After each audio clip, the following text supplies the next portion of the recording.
Ni hao, or hello!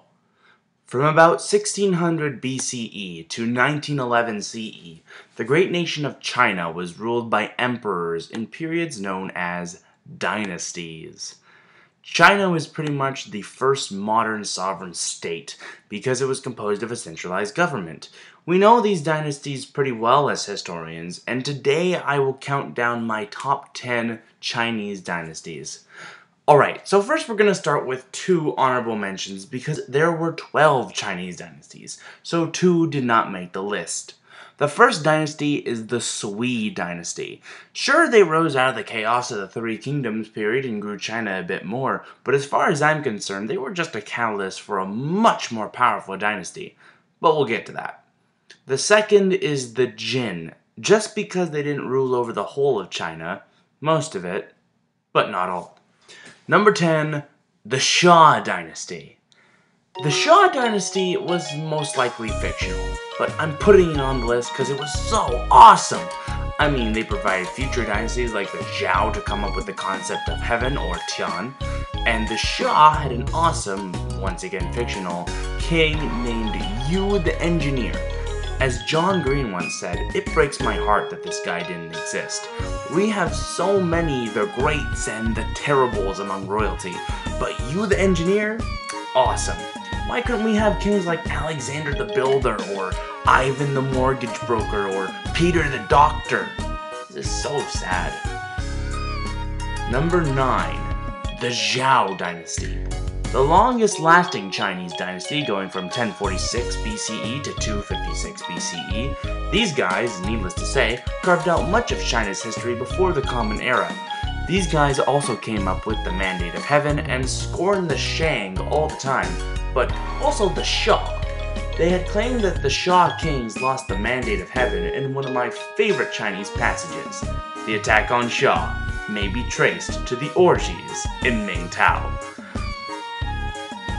Despite all this though, they're at number 9 because they were the dynasty before the Warring States period.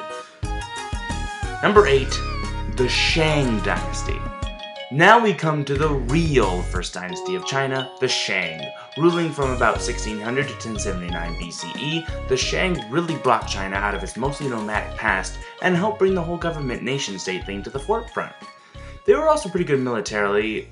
Also, there's the awesome legend of Qi helping Yu the Great control the Great Flood. Number 7, the Yuan dynasty.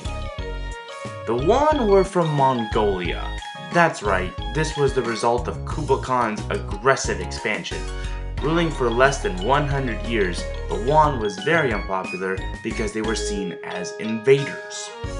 The Yuan did provide some safety to trading though, as it was part of the Mongol Empire, and the Mongol Empire had one of the safest trading routes in history. Also, they had great artwork, like the mural of Maitreya Buddha, or the Buddha of the future. That mural is currently on the wall of the Chinese Gallery in the Royal Ontario Museum, right here in my hometown of Toronto, Ontario, Canada. Every time I visit the ROM, I look at the mural and realize how civilized the Mongols could be. Number 6, the Qin dynasty. We're going to be bouncing all over time with this list, so now we come to the Qin dynasty. The Qin is of course known for unifying China from the Warring States period, even though the Warring States period gave us figures such as Lao Tzu, Sun Tzu, and Confucius, it had to end. That's why I'm glad Qin Shi Huangdi showed up and unified China. I wish he was killed by Jet Li like in Hero, but he wasn't. Qin Shi Huangdi was a pretty good emperor and military strategist. After all, he had to be king of the state of Qin during the Warring States period. He was a bit of an egotistical guy though, because I don't care how deeply devout you are. He wasted a bunch of people's time making them make terracotta warriors that would have absolutely no use to you because they were buried with you.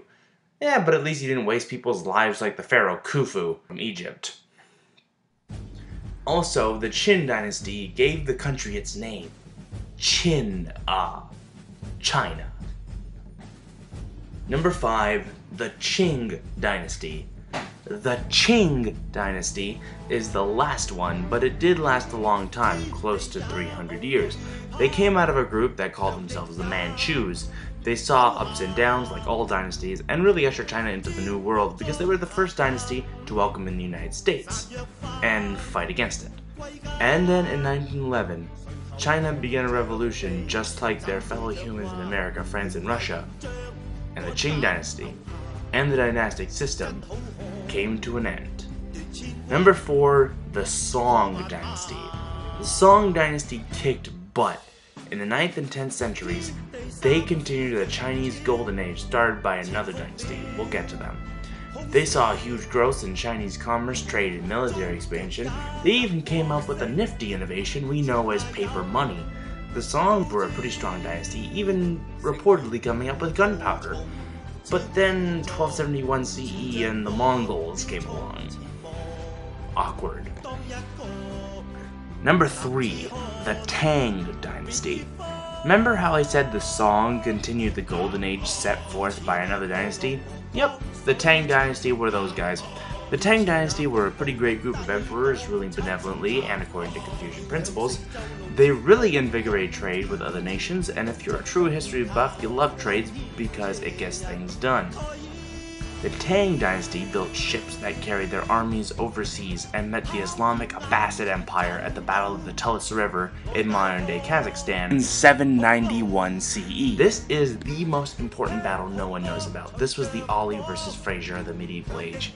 These were two of the biggest powers in the world at the time. The Abbasids ultimately won, but the Tang continued to control east of the river.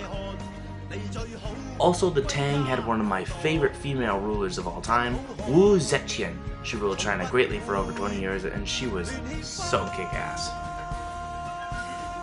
Number 2, the Han Dynasty.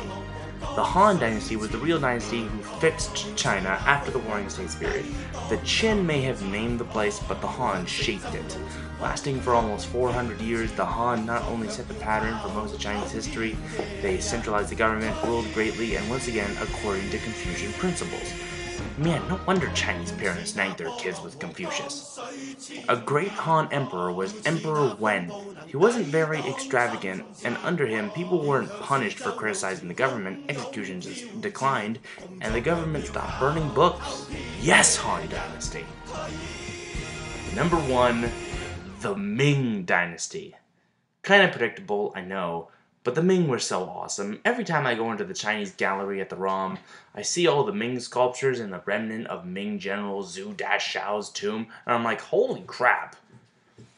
The Ming had trade ships and fleets like the one helmed by great Administrative Admiral Zheng He. Zheng He's flagship was so huge that if Columbus saw it, he would have wept because it was like 100 times the size of the Santa Maria.